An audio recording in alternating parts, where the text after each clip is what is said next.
एक शहर की एक गली में एक पुराना मकान था। उसमें एक बूढ़ा व्यक्ति रहता था। उसका न कोई रिश्तेदार था, आका न कोई दोस्त। वह हमेशा अकेला रहता था। इस पुराने मकान के ठीक सामने एक छोटा सा घर था। उस घर में एक छोटा बच्चा रोहित अपने माता पिता के साथ रहता था। बूढ़े व्यक्ति को बच्चे बहुत अच्छे लगते थे। वह जब भी बच्चे को देखता था, प्यार से हाथ हिलाता था।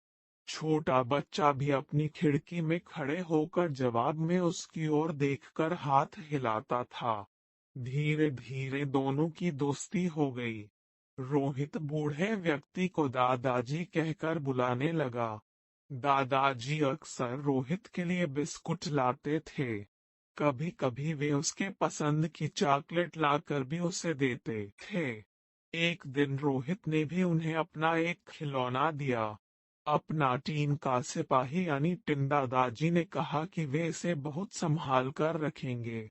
कुछ दिनों के बाद रोहित ने देखा कि दादाजी कहीं भी दिखाई ही दे रहे हैं। उनके मकान को तोड़ दिया गया और वहां पर एक बेहद बंगला बनाया गया। रोहित के पिता ने उस बंगले को खरीद लिया। रोहित और उसके माता पिता बंगले में रहने लगे। धीरे धीरे रोहित बड़ा होने लगा और बचपन के उन दादाजी को भूलने लगा।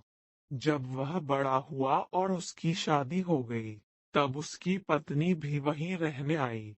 एक दिन वह अपनी पत्नी के साथ बंगले के बगीचे में हाथ से एक गड्ढा खोद रहा था। वहां वह एक बीज बोना चाहता था, तभी उसकी उंगली में कुछ चुभा। उसने खोद कर देखा तो यह उसका अपना टिन सोल्जर था, जो उसने दादाजी को दिया था। उसकी तलवार की नोक रोहित की उंगली में चुभ गई थी। अपना बचपन का खिलौना देखकर अचानक रोहित को बचपन की सारी बातें और दादाजी याद आ गए।